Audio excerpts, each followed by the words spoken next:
Ndikulandireni ku program ineyi ya tikudziweni pano pa Times. Ine dzina langa ndine Alik Ponje. Cholinga cha program ineyi ndikuti tizidziwana ndi anthu amene akuchita zosiyanasiyana kuno ku Malawi, kandi azitsuzo, oyimba, ampira ndi ena otero, kuti tikhoza kuphunzirapo ziwiri zitatu. Lero tikhala tikudziwana ndi mmodzi wa oyimba odziwika bwino kuno ku Malawi, Limbani Cement. Takhala pompo. Abambo Cement kapena Limbani Cement tisanayambe, tufuna aliyense akhale omasuka chimene kuti atha kumva bwino kunsula bwanji. Komatu waluso polo atakhala kuti ali ndi zaka 90. Ine mpaka na lero ndimadziwa kuti kuli Gideon Chalamanda. Osati Gideon Chalamanda. Za Gideon zonza. Koma kuli Gideon Chalamanda. Agogo anga amene. Kodi chimachitika nchani chambire pamenepo kuti anthu aluso ndizimapeza kuti munthu akukula koma sitimampatsa ule kuti auje timangoti awoimba wakuti chifukwa chani kapena futi ndi munthu wa anthu. Munthu wa anthu umakhala kumnyadira. Somebody celebrated. Ndi munthu kamanyadira. Ine I remember kuti sometimes some of my uncles anga ndimatha kuachula dzina. Inu Aeriki. First name. Kuachula ndi dzina inu nda Aliki Ponje. Inu ndinu akuti osachita kuvutika ndi zambirimbiri. Akuti kutchuka ndi chinthu chimene chilibe ulemu kwenikweni. Chabwino. Limbani Cement ndi ndani? Ineyo ndi mtumiki wa Mulungu kudzera maimbidwe a nyimbo za uzimu. Ndinabadwa mwatsopano ndimakonda Khristu Yesu monga ali mpulumutsi wa moyo wanga. Ndithu. Munabadwa kuti? Kumudzi ndi kuti? Kobadwira kwenikweni ndiko kuno ku Blantyre. Kwathu kumene ndakhala ndili wang'ono, ndakhala kwambiri kuchitawira. Mundilandemo mpaka napano kwa Chensomba. Koseko muzapeza kuti achina Cement imene mwalipo. Koma mizu yanga kwenikweni imachokera ku Thyolo. Ndetiliso ndi agogo Mwanzamu. So background yanga kwenikweni ili motero. Kuyamba kuimba, iwe unayamba bwanji kudzafika poti waimba ndithu uli ndi nyimbo anthu kumamvera kumaimba malosi zinakhala bwanji ambiri amakhodi inayambira kwaya kanatani kapena mu familyso muli oimba? Ndiyambedi kunena kuti angakhale ine mwini ndi chinthu chimene nthawi zina ndimati ndikakhala kapena ndikakhala chete nkulingalira ndimadzifunsa mafunso ambiri koma zinathekadi kuti mpaka na ine nkuimba nyimbo mtundu wa Malawi nkundidziwa. Izizi sindikuzitenga for granted chifukwa chokuti kapena ndimatha kuimbako. Koma alipo aluso ambiri amene amayimba bwino koma anthu osawadziwa. Ndiye chimene ndikufuna kukhazikikapo nchonena kuti ine kwathu kunalibeko oyimba wina aliyense mu nthawi imene ine ndimayamba kuimba. Ndizoona adi ndayimba m'makwaya ngati Mount Sinai kwaya. Kuli nyanja bale wanga nyanja nthawi imeneyoyo kale kwambiri. Kodi makwaya aja amathandizanso kusula munthu ndithu? Amene ajaotu amasula because one umachoka mantha because kungoyima patsogolo pa anthu paja ndilusoka. Kodi kuimba kuchaso munthu umatha kumanjenjemera kutsogolo kuja kupati chigulu chonse chikuyang'ana ine? Ndi chimodzimodzi.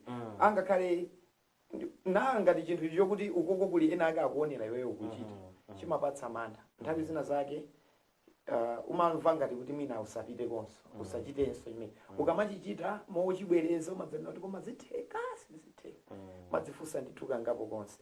So zimene zakhala ndithu zikuchitika koma ndithokoze chifukwa cha kwaya naphunzira kuima kutsogolo. Ngakhale nthawi imene timayima njoo ndinakhala ndayimirira pano ndakakuonetsani kodi mukukwaya timayima bwanji koma mukudziwa ndithu mukavala nkanjo waima njoo ukuimba ndiye kuti angakhale woyambe kuponya stage uchite kupangidwa control ndi kwaya master kuti apano mutha kuyamba kutanula mwendo.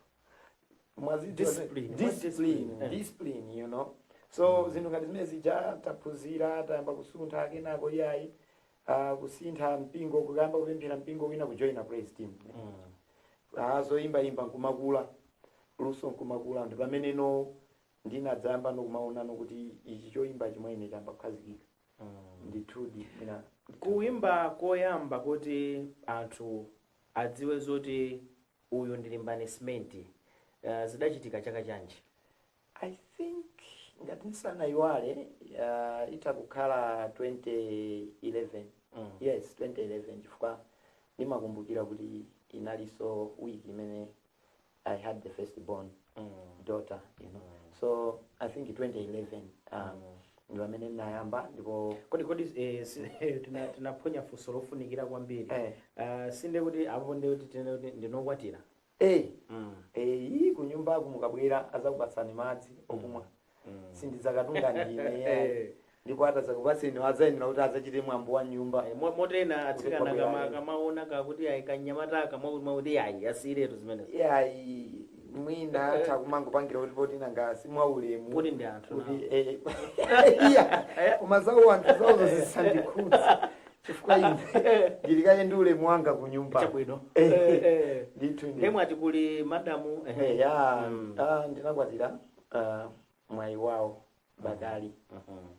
Ndili ndi ana awiri wamuna ndi Gospel, wamkazi ndi Charisma ndi woyamba.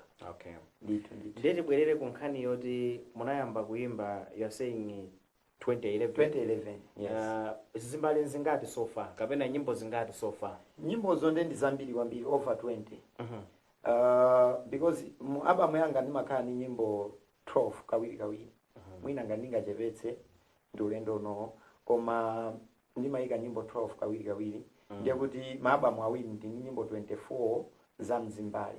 Ndiye ndili ndi nyimbo zina zimene ndinangoimba ngati timati masingles kuimba track iyo basi kuiponya chifukwa cha event ina yake, kuimba iyo chifukwa cha zina zake, mwina imezi jaso zilipo, mwina tithamangira zimene zapangidwa record zogwirika mwina about 30. Kodi kupatula kuimba mmachita famu, I don't know, anthu amanena kuti ayi kumalawi kuno kuimba mwina timangoimba chifukwa choti ndi chidwi koma sikuti kule koma mukuoneka thanzi ndi tochena bwino mmachita zina zake wamaonekedwe abwino opatsa kaso. Ine ndimachita zoimbazi zimene zikumakukongoletsani chonchi mukandiona zoimbazi pamakhala chilichonse pamakhala kusiyana. Ukamayimba kwinaku ukundziwaso Yesu, maonekedwe amakhala osiyana. So mwina ulemerero umachuluka kwambiri chifukwa choti ndimangoda Kristu Yesu. Koma kuimba mbuye wanga ni ntchito. Ine ndoimba. Ndauze awo kuti ine ndoimba ndipo chimene ndimakhalira ndikuimbako. Pali nyimbo imodzi mandipatsa chidwi kwambiri, I think iso mwina anthu ambiriso imapatsa chidwi komanso ndiyo tchuka kwambiri. Mati baba tikuoneni, baba tikuoneni, nyali yazima iwalitseni. Nyimbo imeneyo inachokera pati? Inachokera pamenepa, baba tikuoneni. Kuganiza mwakuya wazingwa. Tisadai fotokozi taimbeni pang'ono nanga siuja timasokoneza kasena imbeni pang'ono poka 30 seconds. Komatu mwaimba bwino kwambiri ndikufunani baki. Tiena baba ndikuoneni, baba ndikuoneni, nyali yazima iwalitseni ba. Baba ndikuoneni. Ndikuoneni. Osati tikuoneni. Chifukwa ukazipanga zinthu zako muchiguluku. Mulungu sagwira ntchito mchiguluku. Aliyense amayang'ana payekha. Yes, muuze ndikuoneni. Mukukhala Mulungu wopatsa chuma. Mukundidyetsa ine ndi mbumba yanga mmene mukusamalira limbani simenti. Ndikuoneni kumtundu wa Malawi munyengo ino ya corona virus. Ndikuoneni. So Mulungu chonchija amafuna direct involvement ndipo amabwera. Ndi nyimbo yoti mwina solo mwini wake peno kamayimba imakusunthaso towekhatu. Ndipo tsiku lina lililonse ndikatenga nthawi nkuyilingalira ndimapeza kuti muli zinthu zina zimene nthawi imene ndimayimba sindinazilingalire. Zimabwera ndi mavumbulutso ena apaderadera. Yes, so ndi nyimbo yokuti ndimayigomera. Andi tsiku lina ndikucheza naganiza ndi yankhule ndi nzanga Fungai Msize. If I'm wrong about the watu yemweyu Fungai wapano. Wakonkulu. Yes, namuimbira ndapi Fungai ine ndimafuna tsiku lina ake tizaimbe nyimbo limodzi. Ndipo he went straight anandiuza kuti ya nyimbo yake osatiso nyimbo ina musavutike ulimba nyimbo ina. Tingomenya ndikuone cover. And it's coming. A very very nice song. Ijawe kuti olo amalawi akaimva adzayilandira ndi mphamvu. Kodi mukamati cover imakhala chani? Okay, it's like doing a project imene inachitikapo kale. Mwina mwachidule tingoni nachoncho. Inu mwaimba nyimbo ndi ine ndipemphe kuti nyimbo yanu ibwanji nditayikonzanso. Ndi zimene zinachitika. So ndikuoneni inaimbidwanso mo reggae version. Ndi itheka liti kuti tiyambe kuimvera kuti yatheka ndi imeneyo panopo we are counting down already chifukwa choti mixing ikuchitika. Komano ibwera mu dzina la Fungai Msize. Ine nabwera ngati featured artist. Angakhale chinthucho ndi chili changa. Yeah, so we are counting down. So ndingofuna pangiletu anthu ndatseguletu maso kuti asadabwe china chake chikachitika chifukwa kuphulika bomba. Okay. Reggae version. Fungai pachama konda reggae. Yeu jandwa reggae. Amakonda reggae. So muthu akungona kuti uyu ndi Fungai amene mukunziwa Fungai ndi bale wathu anabadwa ndi ulumali wa Masoeli. Okay. Koma akumuuza Mulungu kuti ndikuoneka. What do you think? Okay. So very deep. Chimene chinandipangitsa kuti I think imina mwange munthu uyu ndisankanize ndimupatse mpata tigwirire ntchito limodzi. Ndinalingalira kwambiri munthu uyu anabadwa moteremu koma akufuna kuti amuone Mulungu. Zinthu zamphamvu kwambiri. So muyembekezere chikubwera. Tidzabweranso kompani. Chabwera. Adzakupatsani mpata. Lonjezo ndithu. Chabwera. Ndi ma projects ena ati kandi za nyimbo amene ukupanga panopa nanga si anthu alusono timadziwa zoti simumangokhala kuti yayinda puma basi forever. Anthu ambiri ukamacheza mumva kaya pa Facebook pacha atsogoleri mwatizi kuteko mafanzi bwera kufusa fusoli mafanzi bwera kumene kuti ya tsono chabwino tiyambe ndiyoti mundifusa kuti mwatizi basi ndiyoti sindifusa ngati ukakha kuti ma projects ndawa leo ndidziwa zoti yayi munthu uja sikuti watiziwe mwina ndo woti pasi pa Facebook malo ena koma kumbali kuzi kuphika zina zake. Alright, ine ndikujambulaso nyimbo zina zimene zitabwere. Amalawi ambiri ayimba pakatipa. Pakatapo ndikuwerenga mawu. Tsiku lina lake nafika ku church and mtumiki wa Mulungu anandiphunzitsa kuti by the way Apostle T.L. Coville ankalalikira. So he said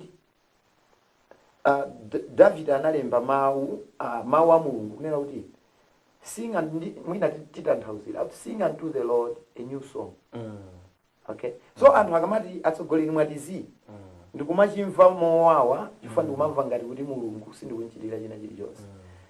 Mulungu akuti ndimuimbire nyimbo yatsopano ndipo ndiyimbe akuti and sing it skillfully.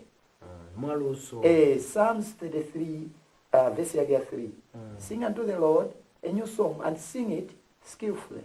Okay, so munthu akuona kuti pakufunika kutenga nthawi pokuti uyimbe mwaluso koma Mulungu nthawi zonse amafuna nyimbo yatsopano.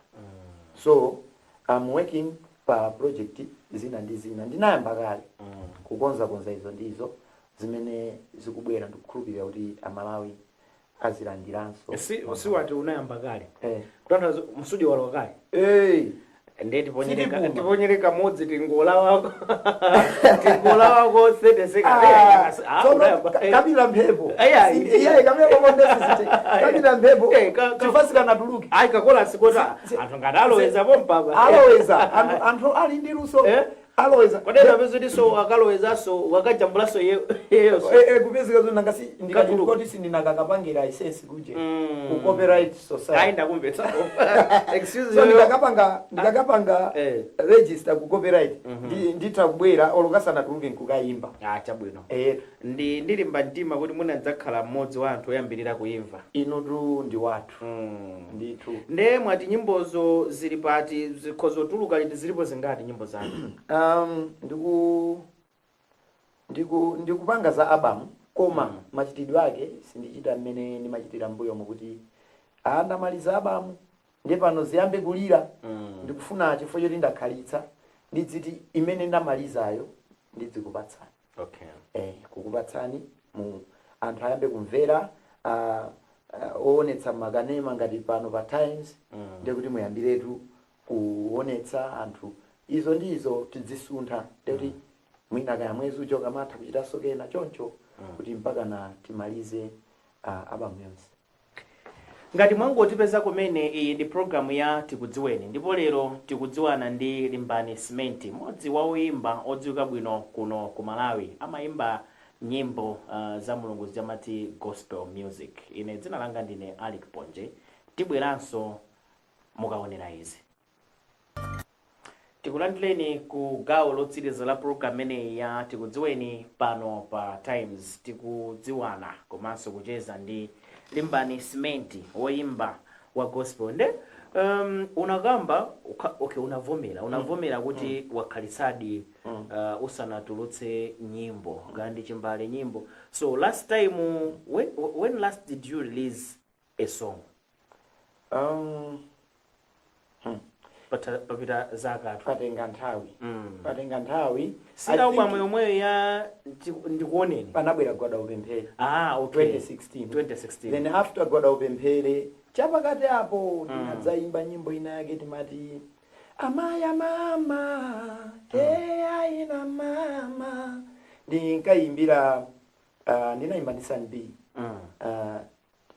tinangoimbira azimayi so inadzabwera chapena pake apo imene komanso tima project ito ndito timene plus ena ndi ena nimathandizaso awiri atatu nkhani zomwezi nadzaimbanso ina pakati apo tanthwelo nambika okay yambuku ija so mabe tivomere patenga kanthawi koma zili bwino zili bwino kwa basi okay itembekeza nanga sikubwera zena za kutsogolozo timafuna kuti yapatsogolo ikhale yabwino kuposa yapambuyo ndero na kuti patuluka zotani wandibweresanso ku nkhani ina kodi nyimbo zako umazitenga kuti zimakhala za mabuku a nyimbo m'Baibulo kapena zongokhala kuti mwina usiku wangolota china chake kuti apa patuluka nyimbo kulota kumatheka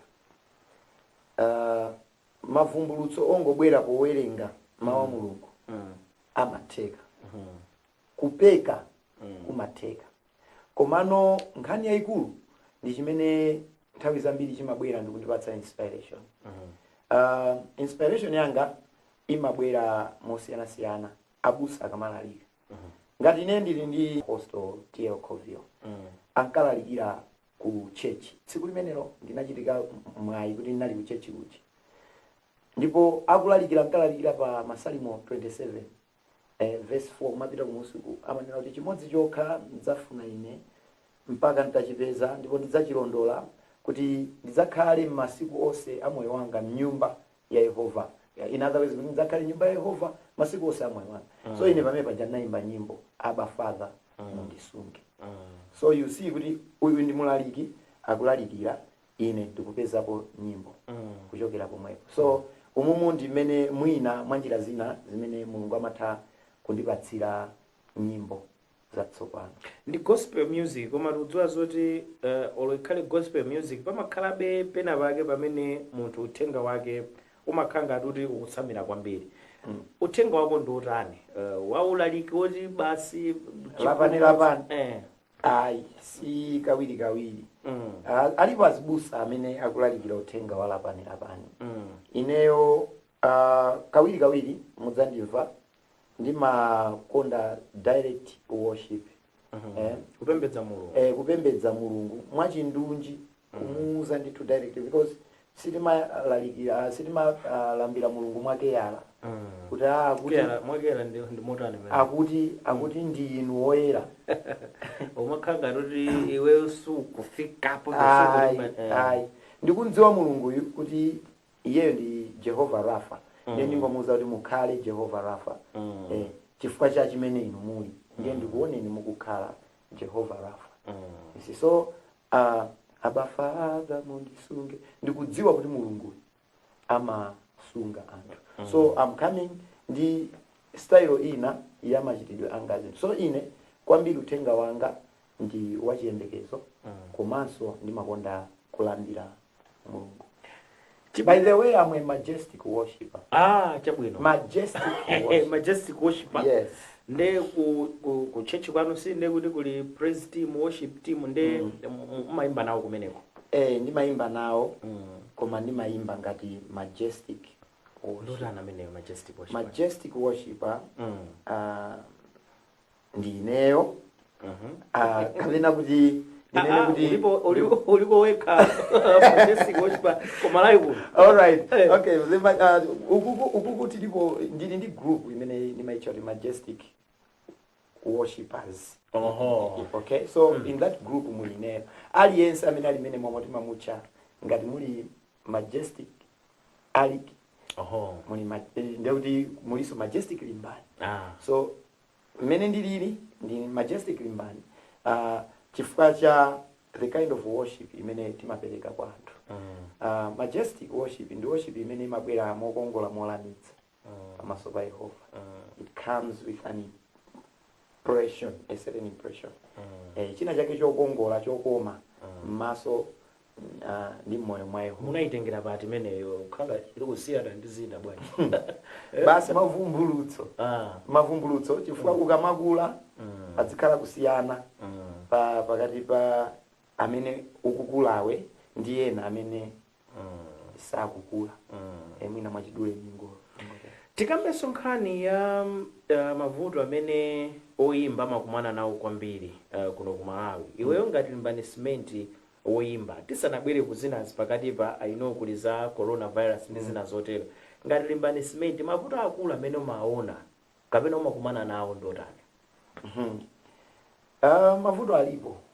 Chifana ngasi undu ulendo amene anatipatsa ulendowu sana nene zokuti ulendo ukhala timudutsa moyera ofewa zilipo ninga zilipo munjiramu koma nanga tsiku ndi tsiku ndikungutsa nyimbo ina yake mungandithandizeko ndifuna ndi Yesu watu kafuna Yesu njiramo muli minga ikubaya koda upe chabwino neso khanga nditi maunditu ndikumva kodi time situsitenga mtu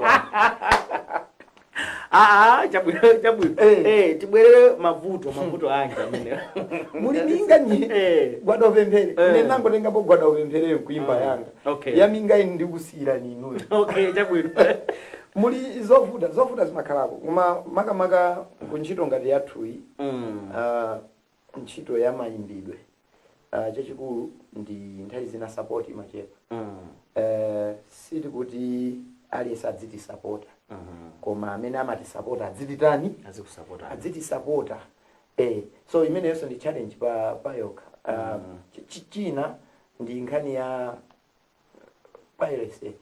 Yes, lukhanga ndi vuto lalikulu kwambiri kuno ku Malawi. Vuto ndi vuto lokuti even ku America lilipo. Komabe tiyamike kuti anzathu a Copyright Society of Malawi akuyesetsa kuthana ndi mchitidwe umenewo. Chifukwa mbuyo mwanthu akhala ayi kosoma simapanga izi chanje koma ine ndi mboni kosoma kuchita ntchito ya bwino kwambiri. Ndi bungwe limodzi mwa mabungwe aboma amene laima bwino kwambiri koma tsono nkhani ya piracy ena manena kuti ayi asiyene anthu akhale ndi nyimbozo zitchuke for after all akuti mwina kugulitsa makopezi simmapeza ndalama zenezene. Ayi of course zangokhala kuti anthuwo anasankha kuti asamatigule koma osati kuti zathu zisizobeba ayi nzobeba zabwinobwino amalawi timayimba zamphamvu zokomanso komabe sindikudziwa kuti ndi tradition komabe kati tradition yathu mwina tisinthe tidzikonda kugula chifukwa kuli nchitidweso konda kwambiri kupemphana kwambiri mafutango ndi WhatsApp timatumizira bwana ngati tani tanditumizire nyimbo yako yakuti ndio umadzaona mwina ena ukakhatwa amana ma challenges idu minga za musi komanso ndiye kuti mukantumizira mmodzi nayenso wayamba kugawa agawa nanga si ndi chinthu chokuti iye ujawalandira mosamvera thukuta mosamvera kuwawa wachilandira chimeja magawidwe akenso angogawa mwinanso kugulitsa kumene chinthu choti watenga kwa ine mwaulere koma amene ndimakugayirani musamagulitsa nanunso kuli bwino mupeze njira ine chifukwa chokuti mwalandira kwa ulere so ndiye kuti mungwene mupereke chifukwa ine sinagulitse why should one make a benefit pa chinthu chimene koma tsono ndi njira zoti muzitha kupeza beke nakake ndi njira zanji ngati khangati zikuvutabe anthu kugawana choncho njira zina ndi chani apart from my live shows palibe business imene imangofikira kupanga piki zinthu nkuyamba kuyenda umayenera kuti uyambe ndithu mochepa pang'ono lilo by lilo Malawi akusintha tinenepo zoona pano tidzilikonda dziko lathuli likusintha izizi zimene tikunena zinji chifukwa cha kutukuka kwa dziko anthu anayamba kudziwa kuti computer ndi chani ndiye nkuona Benin ngati zabweraso zinthu zabwino zabweretsanso vuto nde pamenepo ndi pamene ino pakufunikano ulengi tilengeno chinthu china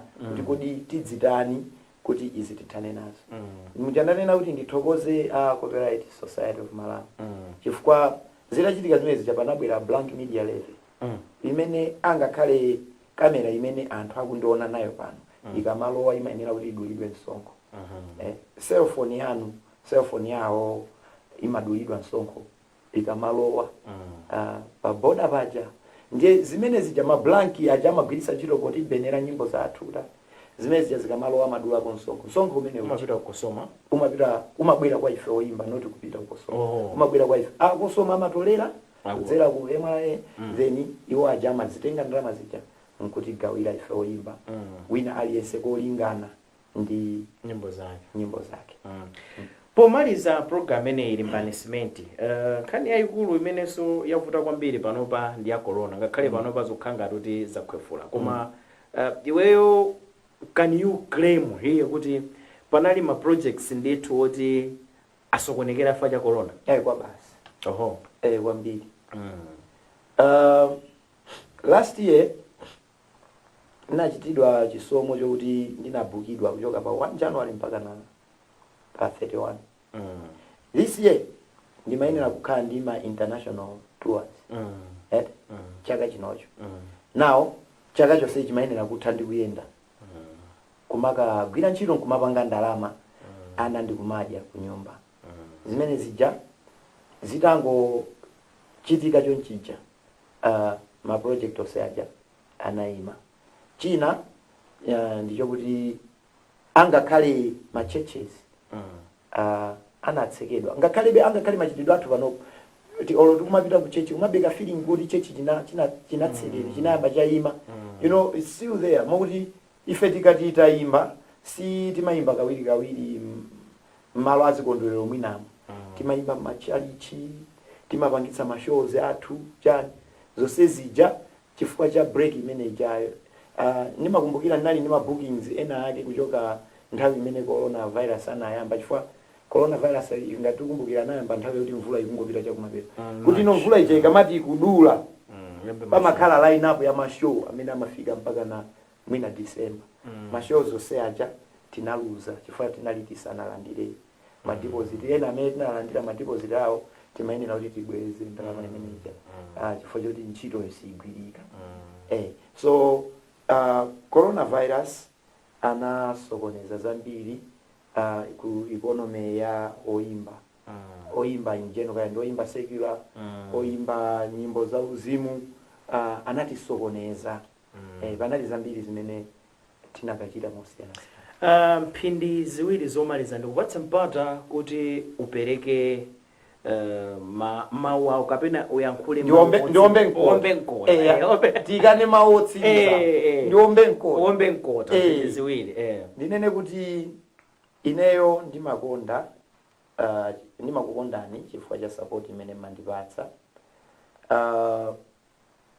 ndikubweranso posakhalitsa apa ndi project yatsopano zimene zikhaleso zabwino ndikukhulupirira mudalitsika ndikupempheni kuti mupitirize kundipanga support mawu acho kuti mwatizi amene ajawo ndatsala pang'ono kuti ndikuyankheni ndi chimbale chimene chikhale chikubwera posakhalitsa apa ndikatere ineyo ndinene kuti mwakoma nonse pitirizani kundipatsa support yanu yamphamvu ndikuthokoze kwambiri Limbani nkadafuna tagwirana m'manja pamodzi wa nkhani koma nangatitani koma be chonchi zonade ndathokoza kwambiri zikomo kwambiri tikatero ndiye kuti tatsirizanso program imeneyi ya tikudziweni pano pa Times lero ndimacheza ndi Limbani Cement mmodzi wa oimba nyimbo za uzimu kuno ku Malawi. Dzina langa ndine Alec Ponje. Pitirizani kuonera program otsatira pompano pa TTV komanso kumvera wailesi ya Times. Mwakoma nonse.